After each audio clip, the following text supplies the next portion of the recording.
السلام علیکم ورحمۃ اللہ وبرکاتہ.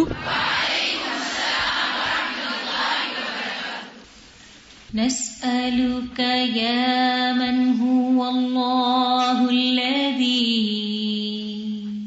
نحمده ونصلي على رسوله الكريم اما بعد فاعوذ باللہ من الشیطان الرجیم. بسم اللہ الرحمن الرحیم. رب اشرح لي صدری ويسر لي امری واحلل عقدۃ من لسانی یفقہوا قولی. الاسماء الحسنی میں سے آج ہم انشاءاللہ سب سے پہلا نام یعنی اللہ کے بارے میں پڑھیں گے. اللہ سبحانہ و تعالیٰ کا ذاتی نام ہے. اس کے خوبصورت ناموں میں سے سب سے پہلا نام ہے. جتنے بھی نام ہیں، جتنے بھی اسماء حسنی ہیں، وہ سارے کے سارے اس نام کو لازم ہیں. یعنی یہ سارے ناموں کو لازم، سارے نام اسی پر دلالت کرتے ہیں، ساری صفات اسی پر دلالت کرتی ہیں. یعنی اللہ ہی کے سارے اچھے اچھے نام ہیں اور اسی کی اچھی اچھی صفات ہیں. تو اسی لیے اللہ سبحانہ وتعالیٰ نے سارے اسماء حسنی کو اس عظیم نام کی طرف منسوب کیا ہے. جیسا کہ قرآن مجید میں آتا ہے سورۃ الاعراف میں وَلِلَّهِ الْأَسْمَاءُ الْحُسْنَى، اللہ کے لیے ہیں اچھے اچھے نام. اور اللہ سبحانہ وتعالی حقیقت میں ہمارا الہ ہے، حقیقی الہ. وہ الہ برحق ہے، اس کا دین حق ہے، اسی کی عبادت حق ہے. اس کے سوا ہر چیز باطل ہے اور کسی بھی اور چیز کی عبادت باطل ہے، کیونکہ اللہ کے سوا باقی ہر چیز مخلوق ہے، ناقص ہے، زیر انتظام ہے، عبد ہے، مملوک ہے، ہر لحاظ سے محتاج ہے اور عبادت کی کسی بھی قسم کی مستحق نہیں. اللہ کا نام غیر اللہ کے لیے نہیں بولا جا سکتا. یعنی اللہ اکیلے کے سوا کوئی ایک بھی ایسا نہیں جس کا نام اللہ ہو.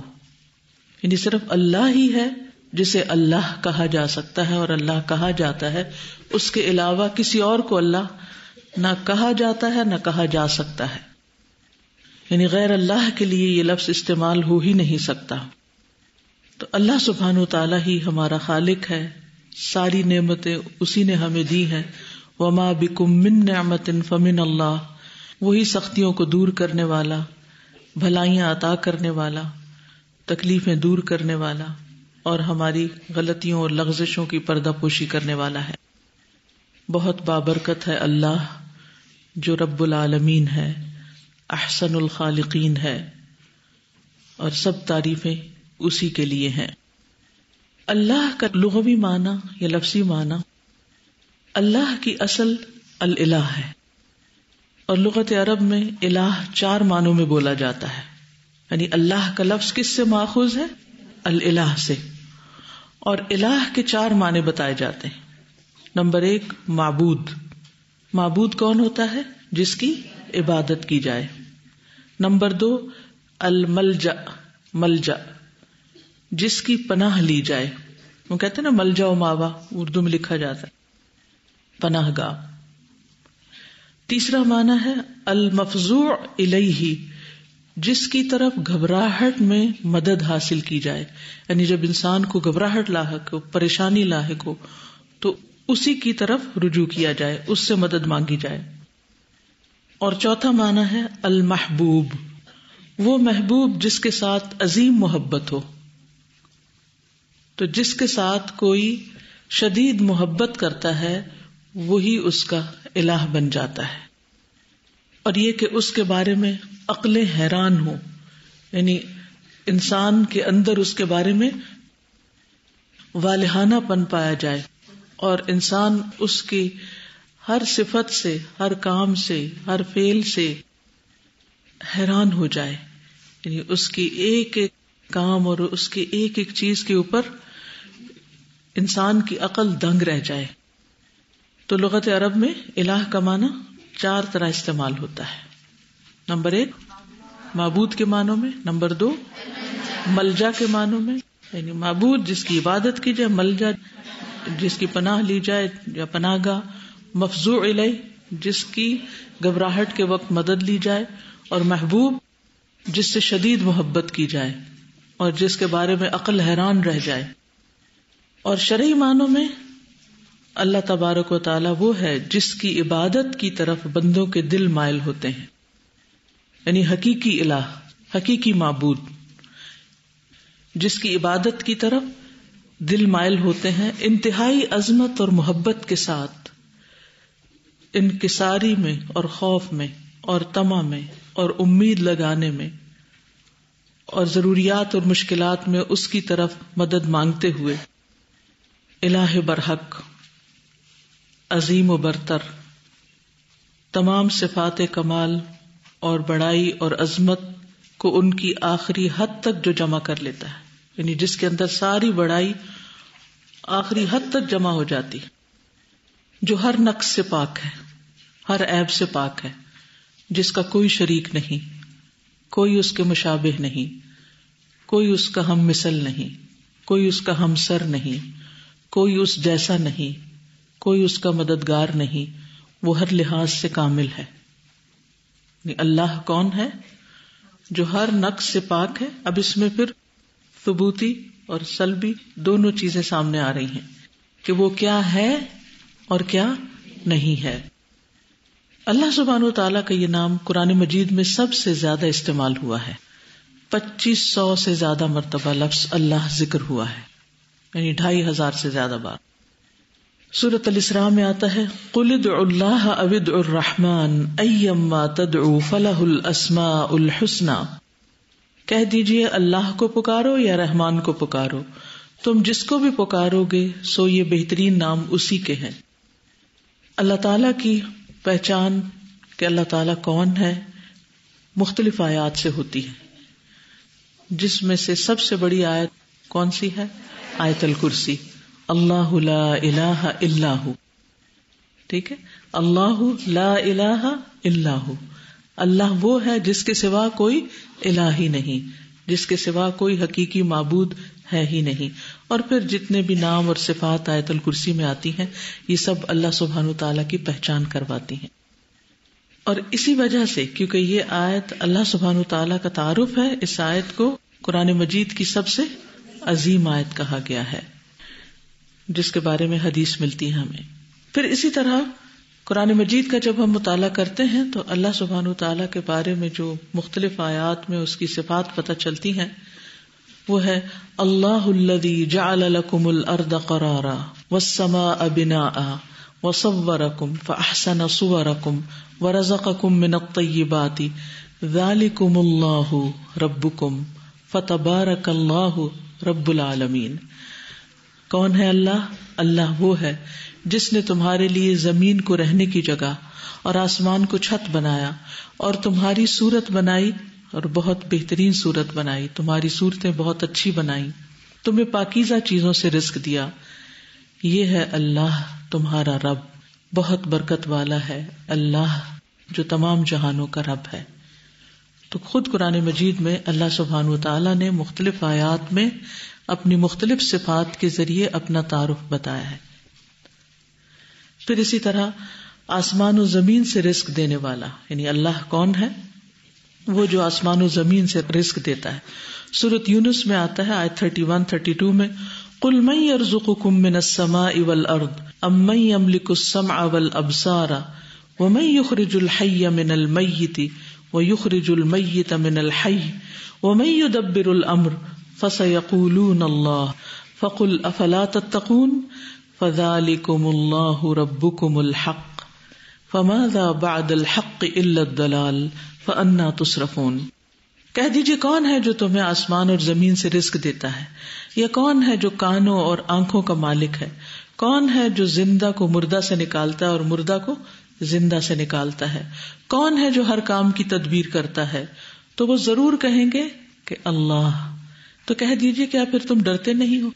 اور یہ کس کی طرف اشارہ ہے؟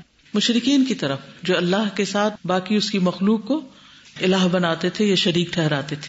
تو اگر کوئی اللہ تعالیٰ کو جاننا چاہے، پہچاننا چاہے، تو اللہ کی پہچان ہر دل کے اندر ہے، فطرت میں ہے انسان کے. یعنی ایسا نہیں کہ اس کو پہچاننا مشکل ہے. اگر انسان تھوڑی سی بھی عقل استعمال کرے تو مختلف نعمتوں کے ذریعے، اللہ تعالیٰ کی نشانیوں کے ذریعے، اللہ تعالیٰ کے جو احسانات ہیں ہم پر، ان کے ذریعے ہم اپنے رب کو پہچان سکتے ہیں، جان سکتے ہیں. تو یہ سارے دلائل دینے کے بعد کیا فرمایا؟ فَذَلِكُمُ اللَّهُ رَبُّكُمُ الْحَقُّ. فَذَلِكُمْ یعنی اللہ، ربکم یہ ہے اللہ جو رب ہے تمہارا، الحق رب تمہارا سچا. پھر اسی طرح سورۃ غافر میں آتا ہے اللہ الذی جعل لکم الانعام لترکبوا منها ومنها تأکلون. اللہ وہ ہے جس نے تمہارے لیے چوپائے بنائے تاکہ ان میں سے بعض پر تم سوار ہو اور انہی میں سے بعض کو تم کھاتے ہو. یعنی اللہ کو جاننا چاہتے ہو، اللہ کو پہچاننا چاہتے ہو تو اپنے رزق پر غور کرو. رزق کے اسباب کس نے فراہم کیے، تمہارے لیے سواریاں کس نے فراہم کی، یہ نعمتیں کہاں سے آئیں، کون ہے ان کا بنانے والا. پھر اسی طرح اللہ الذی سخر لکم البحر، سورۃ الجاثیہ آیت 12-13. اللہ وہ ہے جس نے تمہاری خاطر سمندر کو مسخر کیا تاکہ جہاز اس میں اس کے حکم سے چلیں، اور تاکہ تم اس کا کچھ فضل تلاش کرو، اور تاکہ تم شکر کرو. اور اس نے تمہاری خاطر جو کچھ آسمانوں میں ہے اور جو کچھ زمین میں ہے سب کو اپنی طرف سے مسخر کر دیا. یقیناً بہت سی نشانیاں ہیں جو غور و فکر کرتے ہیں. یعنی جو غور و فکر کرے گا، توجہ کرے گا، وہ اپنے رب کو مختلف چیزوں سے پہچان لے گا. اور اس میں سے خاص طور پر اس زمین کی سب سے بڑی چیز سمندر، کیونکہ 3 حصے پانی نے گھیرے ہوئے اور 1 حصہ خشکی ہے. تو یہ پانی جو اتنی کثرت سے ہے وہ خشکی پر بھی تو غالب آ سکتا تھا نا. یہ اسی نے کنٹرول کیا ہوا ہے کہ تمہیں رہنے کی جگہ ملی ہوئی ہے، کہ تم سکون کے ساتھ رہ رہے ہو. ورنہ سمندر کی قوت اور طاقت اور اس کے وزن اور اس کی لہروں کے اتار چڑھاؤ کا اگر آپ دیکھیں تو اس کو اگر کھلا چھوڑ دیا جاتا تو شاید وہ زمین کی ساری مخلوق کو نگل لیتا. لیکن اللہ سبحانہ و تعالیٰ نے اسے انسانوں کے لیے مسخر کیا. تو اس نشانی سے کیا چیز سمجھ میں آتی ہے کہ اللہ کون ہے، اللہ کون ہے، یعنی اللہ کی پہچان ہوتی ہے. پھر اسی طرح اللہ تعالیٰ ہر کام کی تدبیر کرنے والا ہے، مدبر ہے. سورۃ الرعد کی آیت نمبر 2 میں آتا ہے اللہ الذی رفع السماوات بغیر عمد ترونها ثم استوى على العرش وسخر الشمس والقمر كل يجري لأجل مسمى يدبر الامر يفصل الآیات لعلکم بلقاء ربکم توقنون. اللہ وہ ہے جس نے آسمانوں کو بلند کیا. اب سمندر کی بات کرنے کے بعد اوپر دیکھے اگر انسان تو نظر آنے والی مخلوقات میں سے سب سے بڑی مخلوق جو ہے، یہ کریشن جو ہے اللہ کی، وہ کیا ہے؟ آسمان. اور بغیر ستونوں کے اللہ وہ ہے جس نے آسمانوں کو بلند کیا، بغیر ستونوں کے جنہیں تم دیکھتے ہو. پھر وہ عرش پر بلند ہوا اور اس نے سورج اور چاند کو مسخر کیا، ہر ایک مقرر وقت کے لیے چل رہا ہے. وہ ہر کام کی تدبیر کرتا ہے، کھول کھول کر آیات یعنی نشانیاں بیان کرتا ہے تاکہ تم اپنے رب کی ملاقات کا یقین کر لو. یعنی تمہیں ایک مقصد کے ساتھ بھیجا گیا اور پھر واپس تمہیں اپنے رب سے جا کے ملنا ہے، حساب کتاب کرنا ہے. پھر اللہ ہی اکیلا معبود ہے. سورۃ طٰہٰ میں آتا ہے 98 آیت ہے انما الہکم اللہ الذی لا الہ الا ھو وسع کل شیء علما. تمہارا معبود تو اللہ ہی ہے جس کے سوا کوئی معبود نہیں، اس نے ہر چیز کو علم سے گھیر رکھا ہے. پھر اللہ ہی زندگی اور موت دینے والا ہے. اللہ الذی خلقکم، سورۃ الروم آیت نمبر 40. اللہ الذی خلقکم ثم رزقکم ثم یمیتکم ثم یحییکم هل من شرکائکم من یفعل من ذلکم من شیء سبحانہ وتعالی عما یشرکون. اللہ وہ ہے جس نے تمہیں پیدا کیا. یعنی کائنات کی نشانیاں دیکھنے کے بعد کیا کرو؟ اپنے آپ پر غور کرو کہ تمہارے یہ ہاتھ پاؤں، تمہارا یہ وجود اور یہ آنکھیں، کان، ناک، یہ سب کچھ تمہیں کس نے عطا کیا. تو یہاں سے بھی تم اپنے الہ کو، معبود کو، حقیقی معبود کو، اللہ کو پہچان سکتے ہو کہ وہی ہے جس نے تمہیں پیدا کیا، پھر تمہیں رزق دیا یعنی جینے کے لیے، پھر تمہیں موت دے گا، پھر تمہیں زندہ کرے گا. کیا تمہارے شریکوں میں سے کوئی ہے جو ان کاموں میں سے کچھ بھی کرے؟ وہ پاک ہے اور بہت بلند ہے اس سے جو وہ شریک ٹھہراتے ہیں. پھر اسی طرح اللہ تعالیٰ بندوں کی تمام ضروریات بھی پوری کرتا ہے. جیسے انسان کے لیے سونا، کھانا، پینا، ہر ایک چیز. اللہ الذی جعل لکم اللیل لتسکنوا فیہ والنہار مبصرا ان اللہ لذو فضل علی الناس ولکن اکثر الناس لا یشکرون. ذالکم اللہ ربکم خالق کل شیء لا الہ الا هو فأنا تؤفکون. سورۃ غافر آیت 61 اور 62، 61 and 2. اللہ وہ ہے جس نے تمہارے لیے رات بنائی تاکہ تم اس میں آرام کرو، یعنی تمہارے آرام کی ضرورت بھی وہی پوری کرتا ہے، اور دن کو روشن بنایا. بے شک اللہ لوگوں پر بڑے فضل والا ہے، لیکن اکثر لوگ شکر ادا نہیں کرتے. یہی ہے اللہ تمہارا رب، ہر چیز کا پیدا کرنے والا، اس کے سوا کوئی معبود نہیں، پھر تم کہاں سے بہکائے جاتے ہو. پھر اسی طرح اللہ تعالیٰ ہی آسمان سے پانی اتارنے والا ہے، بارشیں بھی اسی نے برسائی ہیں، بادل بھی وہی بھیجتا ہے. سورۃ الروم آیت 48 میں ہے اللہ الذی یرسل الریاح فتثیر سحابا فیبسطه فی السماء کیف یشاء ویجعلہ کسفا فتری الودق یخرج من خلالہ فاذا اصاب به من یشاء من عبادہ اذا هم یستبشرون. اللہ وہ ہے جو ہوائیں بھیجتا ہے. اب آپ سوچ رہے ہوں گے کہ یہ ساری باتیں تو ہمیں پتہ ہیں، پتہ ضرور ہے، لیکن ان سب کو ایک جگہ جمع کر کے اکٹھے کر کے پھر اللہ تعالیٰ کے بارے میں جاننا اور غور و فکر کرنا، اور خاص طور پر ایسے لوگوں کو جو اللہ تعالیٰ کے اوپر ایمان لانے میں شک کرتے ہیں. اور اگر دیکھا جائے تو آج کل بہت سے گھرانوں میں ایسے لوگ پائے جاتے ہیں کہ جو پیدائشی روایتی مسلمان ہیں، لیکن انہوں نے کبھی اللہ کو پہچاننے کی کوشش نہیں کی. اور یہی وجہ ہے کہ یا تو وہ اس کے بارے میں شک میں رہتے ہیں، یا اس کی طاقت اور قدرت کے بارے میں پورا یقین نہیں رکھتے، اس کی صفات کو نہیں جانتے. اور بعض لوگ تو انکاری بھی ہیں کہ کوئی ہے ہی نہیں جو اس کائنات کو بنانے والا ہے، وہ خود بخود ہی بن گئی ہے. تو ان چیزوں سے، اس تذکرے سے اور اس پہچان سے جو خود اللہ تعالیٰ قرآن مجید میں اپنی کرواتا ہے، انسان کا ایمان تازہ ہوتا ہے، مضبوط ہوتا ہے، اللہ کی یاد میں بہتری آتی ہے، انسان کو غور و فکر کی عادت پڑتی ہے، اور پھر انسان چلتے پھرتے، اٹھتے بیٹھتے، کھاتے پیتے، آسمان پہ نظر ڈالتے، سمندر کو دیکھتے، زمین کو دیکھتے، اپنے آپ کو دیکھتے، رات کو سوتے وقت بادل، ہوائیں، بارش، کچھ بھی، ان ساری چیزوں میں پھر اس کو کیا ہوتا ہے، ہر طرف سے اسی کی یاد آتی ہے. پھر حقیقی معنوں میں انسان کا اپنے رب کے ساتھ ایک تعلق استوار ہو جاتا ہے، ایک کنیکشن بنتا ہے، محبت بڑھتی ہے، کیونکہ جتنی اس کی پہچان زیادہ ہوگی اتنی محبت بھی زیادہ ہوگی. جی بالکل، اور یہ ساری صفات یونیک ہیں، یعنی اسی کی ہیں، کسی اور کے اندر نہیں ہے، ہو بھی نہیں سکتی. تو اللہ وہ ہے جو ہوائیں بھیجتا ہے تو وہ بادل کو ابھارتی ہیں، پھر وہ اسے آسمان میں پھیلا دیتا ہے جیسے چاہتا ہے، اور وہ اسے ٹکڑے ٹکڑے کر دیتا ہے. پس تو بارش کو دیکھتا ہے کہ اس کے درمیان سے نکل رہی ہے، پھر جب وہ اسے اپنے بندوں میں سے جس پر چاہتا ہے برسا دیتا ہے تو اچانک وہ بہت خوش ہو جاتے ہیں. پھر اسی طرح اللہ تعالیٰ نے انسان کی صرف مادی ضروریات ہی پوری نہیں کی، بلکہ اس کی روحانی ضروریات بھی پوری کی ہیں. اس کے لیے رہنمائی کا انتظام کیا ہے، ہدایت کا انتظام کیا، کتاب اتاری. سورۃ الشورى آیت نمبر 17 میں آتا ہے اللہ الذی انزل الکتاب بالحق والمیزان وما یدریک لعل الساعة قریب. اللہ وہ ہے جس نے حق کے ساتھ یہ کتاب نازل کی اور میزان بھی، اور تجھے کون سی چیز آگاہ کرے کہ شاید کہ قیامت قریب ہو.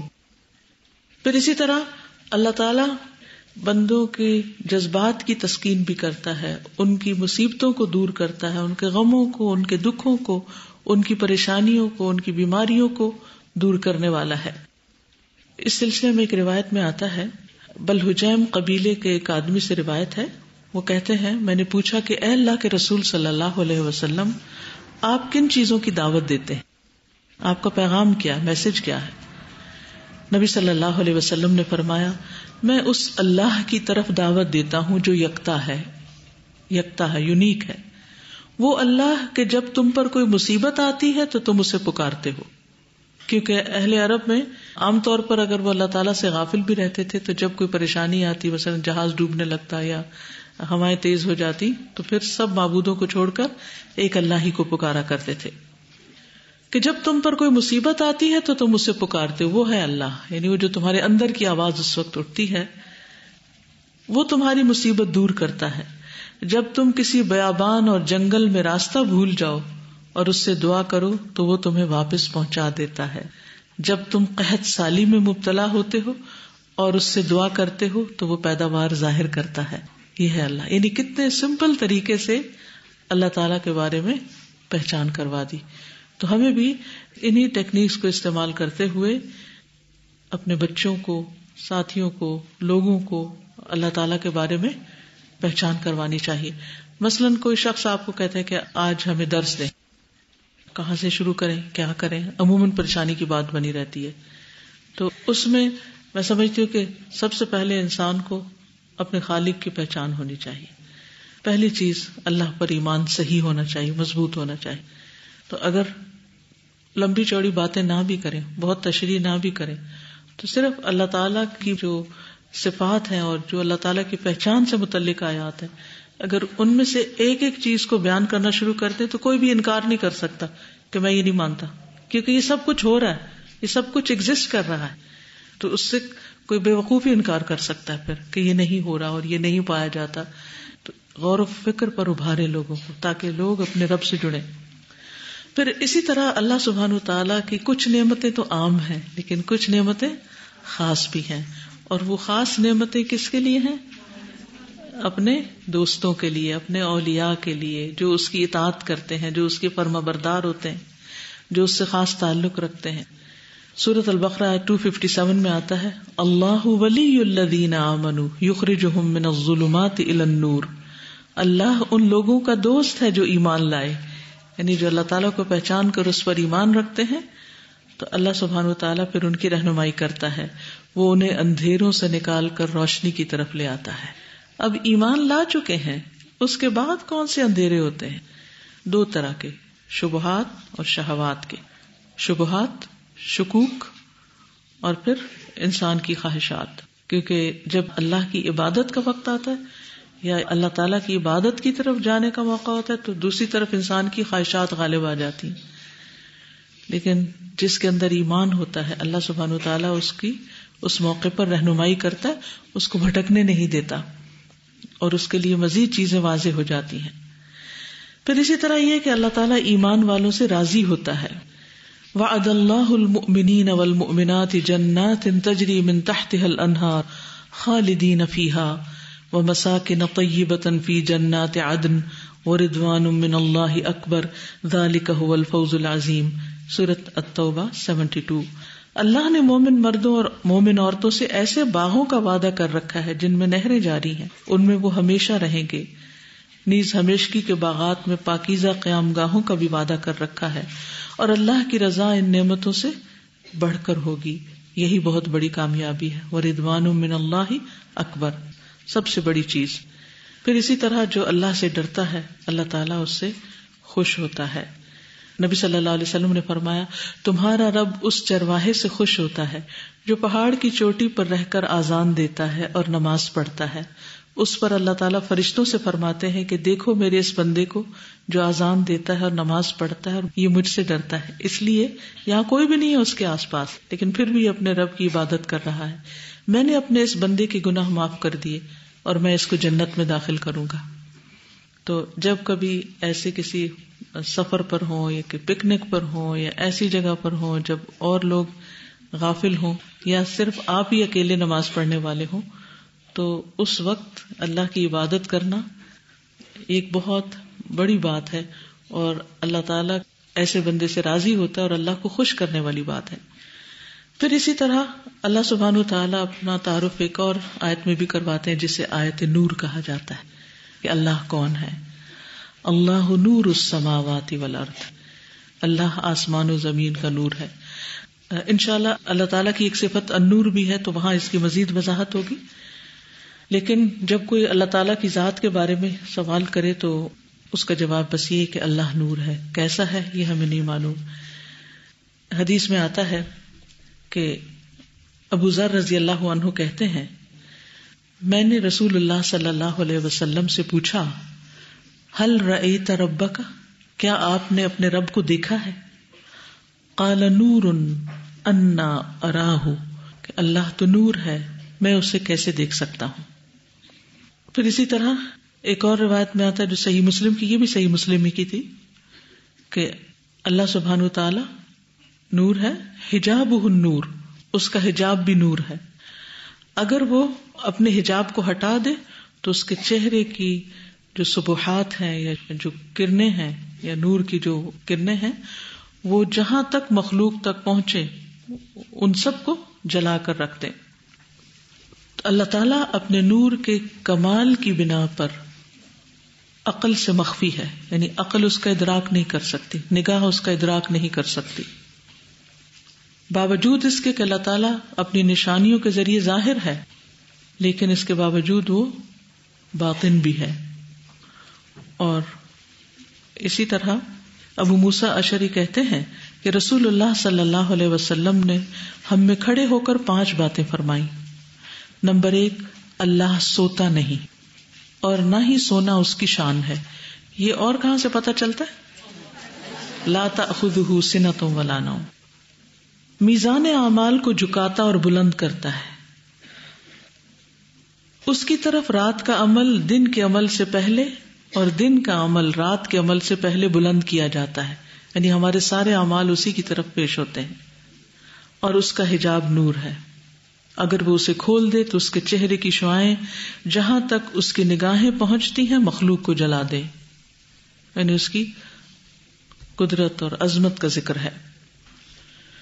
لیکن اس کے ساتھ ساتھ وہ غفور الرحیم بھی ہے، بندوں پر بہت مہربان ہے، کمال قدرت والا ہے، کمال علم والا ہے، سب کچھ سننے اور جاننے والا ہے، حتیٰ کہ سینوں کے بھید بھی جانتا ہے، غیب اور حاضر کا جاننے والا ہے، اپنے بندوں کی نگرانی کرتا ہے، ان کی حفاظت کرتا ہے، سب پر غالب ہے، جو چاہتا ہے کرتا ہے، بے نیاز ہے، خوب تعریف والا ہے، اپنے بندوں پہ ظلم نہیں کرتا، ان کی توبہ قبول کرتا ہے. اس کے ساتھ ساتھ سخت سزا بھی دیتا ہے، شدید العقاب بھی ہے، بدلہ لینے والا بھی ہے، ذو انتقام، نقص سے پاک ہے.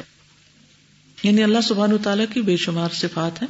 چند ایک کا ذکر صرف تعارف کے لیے کیا ہے، ورنہ یہ جو نام آپ یاد کر رہے ہیں ان ناموں میں اللہ تعالیٰ کی صفات کا ذکر بھی.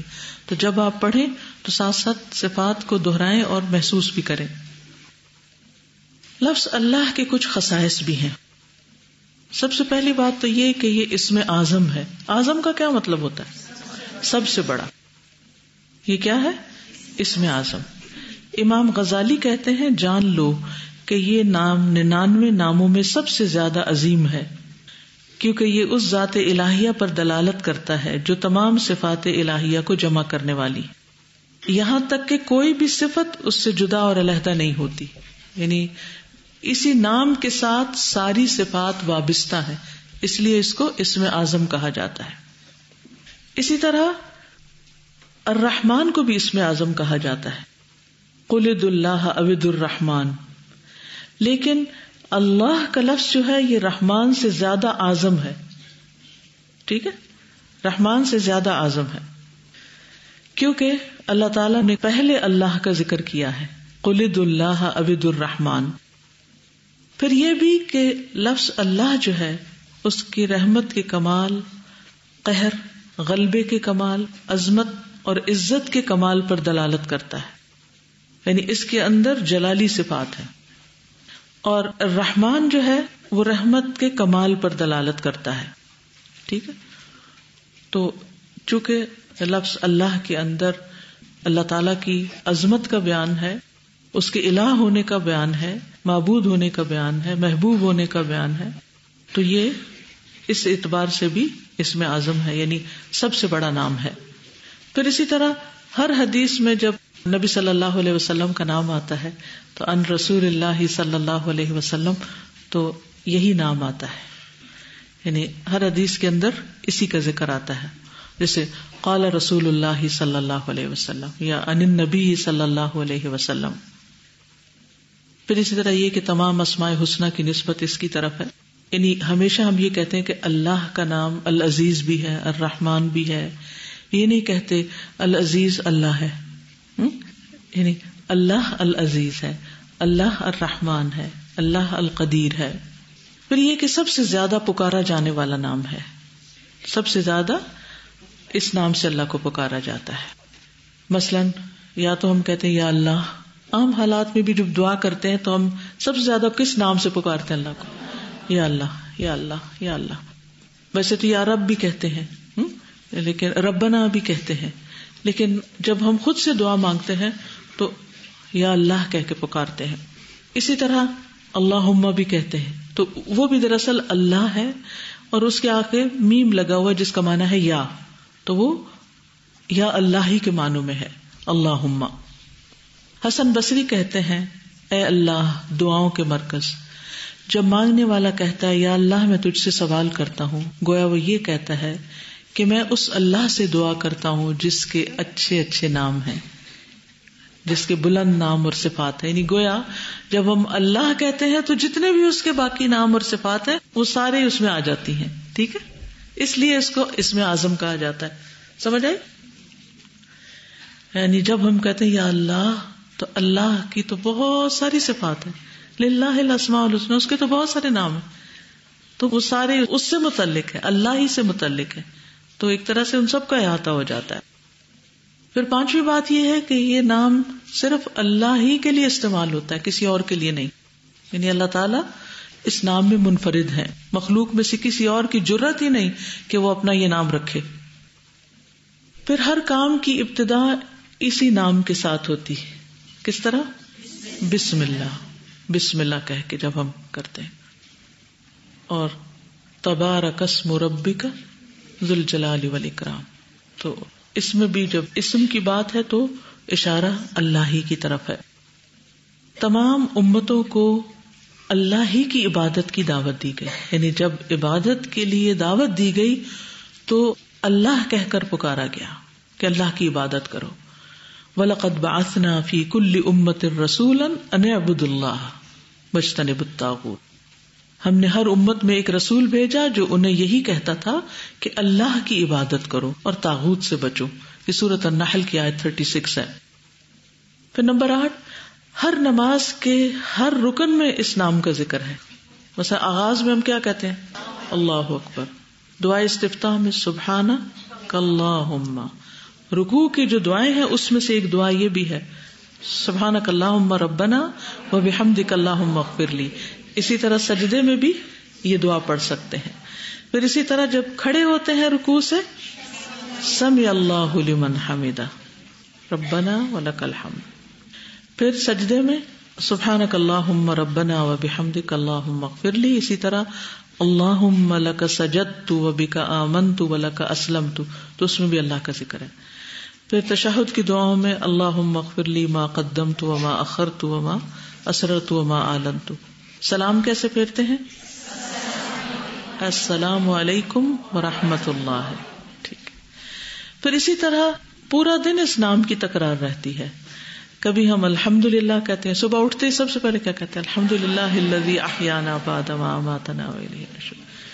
پھر اسی طرح الحمدللہ، سبحان اللہ، ماشاء اللہ، انشاء اللہ، استغفر اللہ، لا حول ولا قوۃ الا باللہ، انا للہ و انا الیہ راجعون.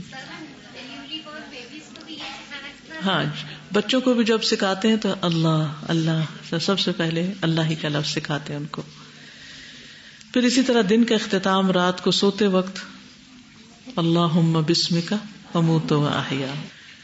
پھر اسی طرح اللہ تعالیٰ کو بندوں کے ناموں میں سے عبداللہ اور عبد الرحمن پسند ہے، تو اللہ کے نام سے جڑنے سے عزت تشریفی حاصل ہوتی ہے، یعنی شرف اور عزت حاصل ہوتی ہے انسان کو جب وہ اپنی نسبت اللہ تعالیٰ کی طرف کرتا ہے، عبداللہ یا امت اللہ.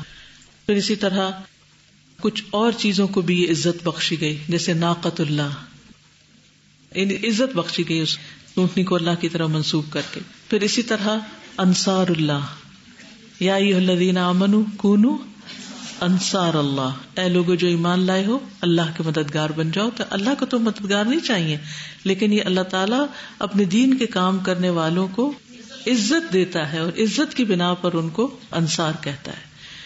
پھر اسی طرح قرآن والوں کو کیا کہا جاتا ہے؟ اہل اللہ. ان للہ اہلین من الناس فقیل من هم اہل اللہ منہم قال اہل القرآن ہم اہل اللہ وخاصتہ. لوگوں میں سے کچھ اہل اللہ ہوتے ہیں. آپ سے پوچھا گیا کہ وہ کون ہوتے ہیں؟ فرمایا اہل قرآن ہی اہل اللہ ہیں اور اس کے خاص لوگ ہوتے ہیں. یہ بھی ایک عزت کی بات ہے، شرف کی بات ہے. پھر اسی طرح 3 لوگ اللہ کے وفد ہیں، غازی، حج کرنے والا اور عمرہ کرنے والا. پھر اللہ کے پڑوسی، وہ کون ہے؟ اللہ کے پڑوسی کون؟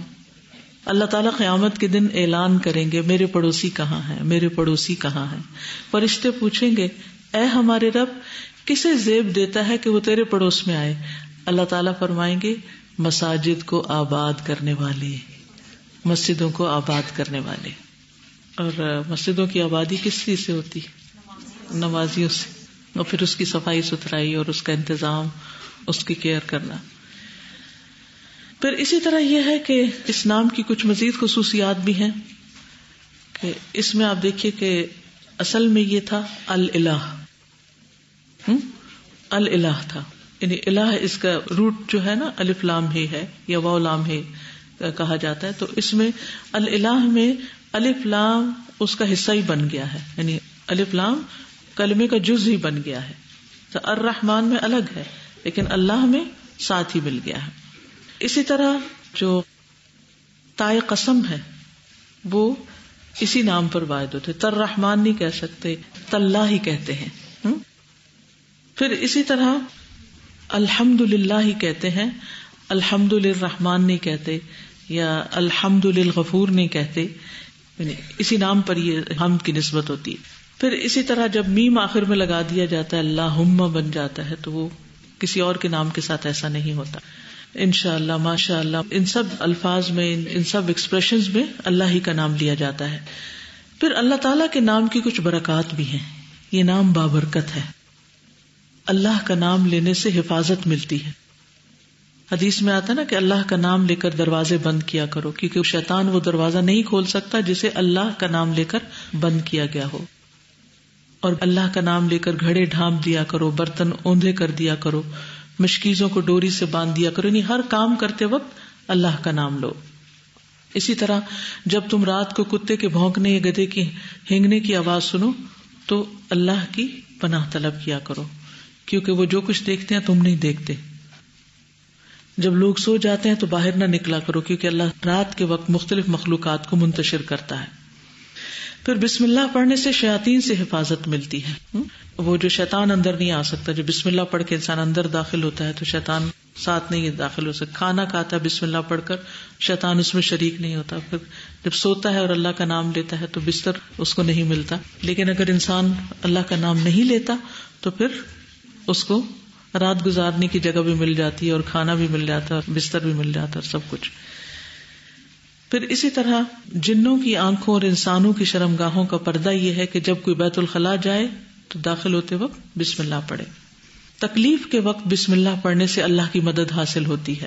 جیسے کہ وہ حضرت طلحہ کی انگلی کٹ گئی تو آپ نے فرمایا اگر یہ اس وقت بسم اللہ کہتے تو فرشتے انہیں اٹھا لیتے.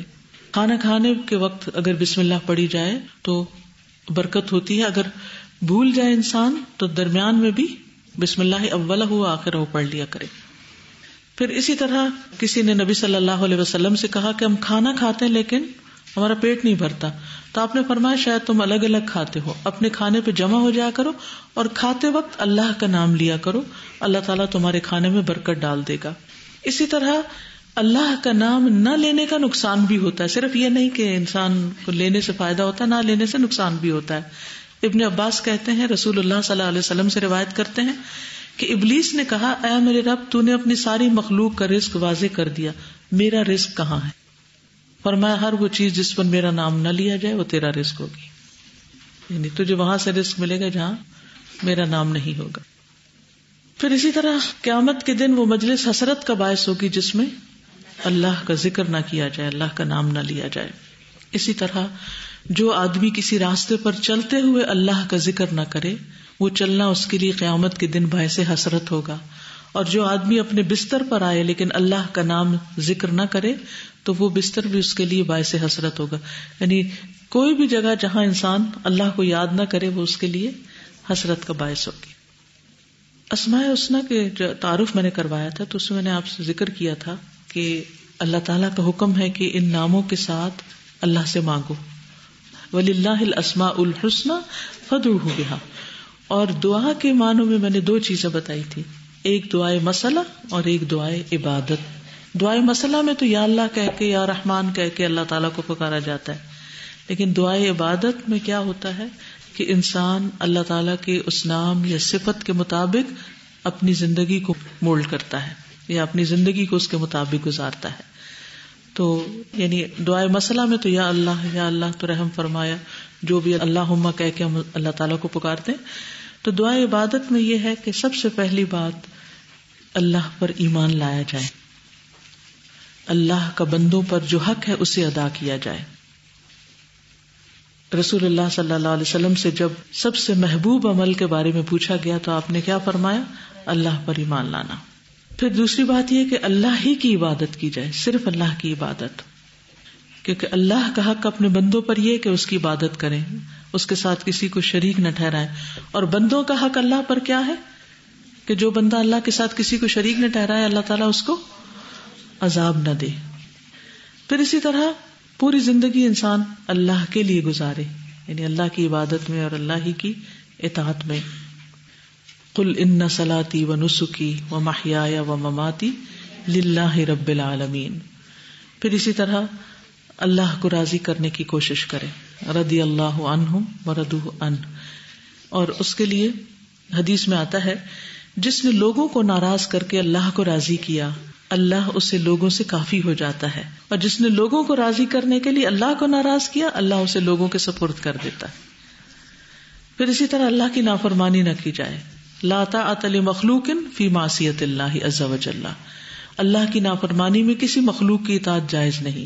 پھر سب سے بڑھ کر اللہ سے محبت کی جائے، والذین آمنوا اشد حبا للہ. پھر اسی طرح سب سے زیادہ اسی سے ڈرا جائے. یا ایھا الذین آمنوا اتقوا اللہ حق تقاتہ ولا تموتن الا وانتم مسلمون. اسی کی خاطر ہر کام کیا جائے. من احب للہ وابغض للہ واعطى للہ ومنع للہ فقد استکمل الایمان. جو شخص اللہ کے لیے محبت کرے، اللہ کے لیے بغض رکھے، اللہ کے لیے دے، اللہ کے لیے روکے، وہ اپنا ایمان مکمل کر لیتا ہے. پھر سب سے زیادہ اسی کو یاد کیا جائے. یا ایھا الذین آمنوا اذکروا اللہ ذکرا کثیرا وسبحوہ بکرۃ واصیلا. اے لوگو جو ایمان لائے ہو اللہ کو یاد کرو، بہت یاد کرنا، اور اس کی تسبیح کرو پہلے پہر اور پچھلے پہر. ہر کام اللہ ہی کے لیے کیا جائے، خالصا لوجہ اللہ. نمبر 2، عباد اللہ بننے کی کوشش کریں، اللہ کے بندے بننے کی حقیقی معنوں میں، صرف نام رکھ کے نہیں. ایسے بندے کہ جنہیں دیکھ کر اللہ یاد آ جائے. حدیث میں آتا ہے کہ اللہ کے بہترین بندے وہ لوگ ہوتے ہیں کہ انہیں دیکھ کر اللہ یاد آ جائے، اور اللہ کے بدترین بندے وہ ہوتے ہیں جو چغل خوری کرتے ہیں، دوستوں میں پھوٹ ڈالتے ہیں، باغی، بیزار اور متعنت ہوتے ہیں. پھر اسی طرح کائنات کو اللہ کی یاد کے لیے استعمال کرنا، یعنی ہر چیز کو دیکھ کر اللہ کو یاد کرنا. صحیحہ کی ایک حدیث ہے، رسول اللہ صلی اللہ علیہ وسلم نے فرمایا اللہ کے بہترین بندے وہ ہیں جو اللہ عز و جل کا ذکر کرنے کے لیے سورج، چاند، ستاروں اور سایہ دار چیزوں کو ملحوظ رکھتے ہیں، یعنی ہر چیز کو دیکھ کر انہیں اللہ یاد آتا ہے. پھر اللہ تعالیٰ کی بہت زیادہ تعریف کرنا. مطرف کہتے ہیں کہ ایک مرتبہ عمران رضی اللہ عنہ نے مجھ سے فرمایا میں آج تمہیں ایک حدیث سناتا ہوں جس سے اللہ عز و جل تمہیں آج کے بعد نفع پہنچائے گا. جان لو قیامت کے دن اللہ تبارک و تعالیٰ کے سب سے بہتر بندے اس کی تعریف کرنے والے ہوں گے. یعنی قیامت کے دن بہترین بندے کون ہوں گے؟ جو سب سے زیادہ اللہ کی تعریف کرتے ہیں. پھر اسی طرح اللہ کے بہترین بندے کون ہیں؟ جن کے اخلاق سب سے زیادہ اچھے ہیں. یہ بھی حدیث میں آتا ہے، صحیح ترغیب کی حدیث ہے. پھر اسی طرح سکینت اختیار کرنا، ناز و نعم سے دور رہنا. حدیث میں آتا ہے کہ اللہ کے بندے ناز و نعم کی زندگی نہیں بسر کرتے، یعنی عیش و عشرت کے پیچھے نہیں رہتے. پھر اللہ کے بندے کون ہوتے ہیں؟ جو اللہ کے بندوں کے حقوق صحیح طور پر ادا کرتے ہیں. خیار عباد اللہ عند اللہ یوم القیامت الموفون المطیبون، قیامت کے دن اللہ کے نزدیک اللہ کے بہترین بندے وعدے پورے کرنے والے اور عمدہ طریقے سے ادا کرنے والے ہوں گے. پھر اللہ کی خاطر ایک دوسرے سے محبت کرنا، اس کا کیا فائدہ ہوگا؟ عرش کے سائے تلے ہوں گے. ایسے لوگ جو نہ نبی ہوں گے نہ شہید ہوں گے، لیکن انبیاء اور شہداء قیامت کے دن ان پر رشک کریں گے. یہ کون لوگ ہیں؟ آپ صلی اللہ علیہ وسلم نے بتایا کہ وہ ہوں گے جو آپس میں اللہ کی کتاب یا دوسری روایت میں اللہ کے ساتھ محبت کی بنا پر محبت کرتے، حالانکہ آپس میں ان کا کوئی رشتہ یا مالی لین دین نہیں تھا. یہ وہ لوگ ہوں گے جو آپس میں اللہ کی کتاب کی بنا پر محبت کرتے تھے، یعنی قرآن کی وجہ سے. قرآن اللہ کا کلام ہے. اللہ کی قسم ان کے چہرے نور ہوں گے، وہ لوگ نور پر ہوں گے. جب لوگ خوف زدہ ہوں گے انہیں کوئی خوف نہ ہوگا، جب لوگ پریشان ہوں گے انہیں کوئی غم نہ ہوگا. پھر آپ صلی اللہ علیہ وسلم نے یہ آیت تلاوت کی، الا ان اولیاء اللہ لا خوف علیہم ولا هم يحزنون. اور جہاں تک ویسے دعا کرنے کا تعلق ہے، یعنی دعائے مسئلہ جو ہے، تو اس کے بارے میں آتا ہے کہ آپ صلی اللہ علیہ وسلم نے ابن عباس سے کہا تھا، اذا سألت فاسأل اللہ واذا استعنت فاستعن باللہ. جب مانگو تو اللہ سے مانگو، جب مدد چاہو اللہ سے مدد چاہو. اور جو اللہ سے مانگتا نہیں اللہ تعالیٰ اس سے ناراض ہوتا ہے. اپنی حاجتیں بھی اللہ کے سامنے رکھنی چاہیے.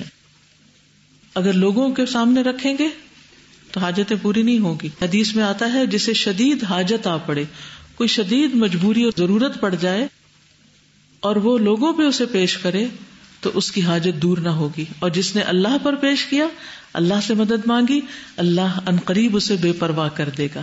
یا تو جلد موت آ جائے گی یا پھر غنی ہو جائے گا. پھر اسی طرح کچھ دعائیں ہیں جن میں اللہ سبحانہ وتعالیٰ کا نام اللہم آتا ہے، اور مواقع جس میں ہر کام سے پہلے، پھر سوتے وقت، وضو سے پہلے بسم اللہ پڑھنا چاہیے، کھانے سے پہلے، لباس اتارتے وقت، سواری پہ بیٹھتے وقت، ہم بستری کے وقت، نقصان سے بچنے کے لیے بسم اللہ الذی لا يضر مع اسمہ شیء فی الارض ولا فی السماء هو السمیع العلیم. غم اور بے چینی دور کرنے کے لیے کیا دعا ہے؟ اللہ اللہ ربی لا اشرک بہ شیئا. اور پھر مصیبت کے وقت انا للہ و انا الیہ راجعون.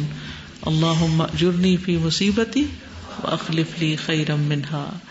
پھر اسی طرح کرب کے وقت کی دعا ہے لا الہ الا اللہ العظیم الحلیم، لا الہ الا اللہ رب العرش العظیم، لا الہ الا اللہ رب السماوات ورب الارض ورب العرش الکریم. پھر اسی طرح سید الاستغفار کا آغاز بھی اللہم انت ربی سے ہوتا ہے. پھر اسی طرح تلبیہ لبیک اللہم لبیک لبیک لا شریک لک لبیک. تو اللہ تعالیٰ سے دعا ہے کہ وہ ہمیں اس نام سے محبت عطا کرے اور اسے ہمارے دلوں کی ٹھنڈک بنا دے، اور ہمیں ہر چیز سے بڑھ کر اللہ تعالیٰ سے محبت ہو جائے. وآخر دعوانا ان الحمد للہ رب العالمین. اللہ تعالیٰ ہمیں اپنی صحیح پہچان عطا فرمائے. سبحانک اللہم وبحمدک اشہد ان لا الہ الا انت استغفرک واتوب الیک. السلام علیکم ورحمۃ اللہ وبرکاتہ.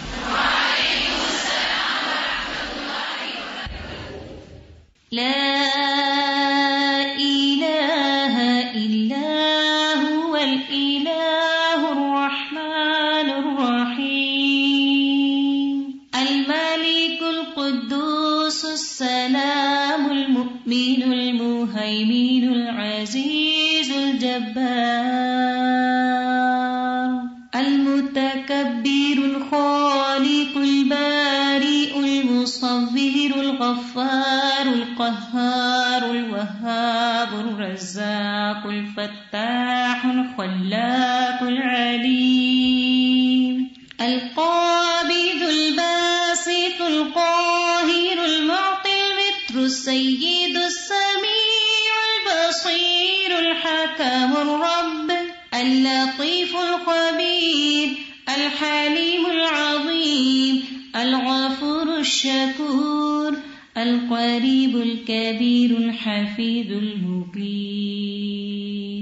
الحسيب المبين الكريم الرقيب المجيب الرفيق الحكيم الودود المجيد الشافي الشهيد الحق الوكيل القوي المتين الولي الحميد الجميل الأعلى النصير المالك المليك الحي القيوم الحافظ الواحد الأحد الصمد القادر المقتدر المقدم المؤخر الأول الآخر الأكرم الظاهر الباطن الواسع المتعال البر التواب الديان العفو الرؤوف الجواد المنان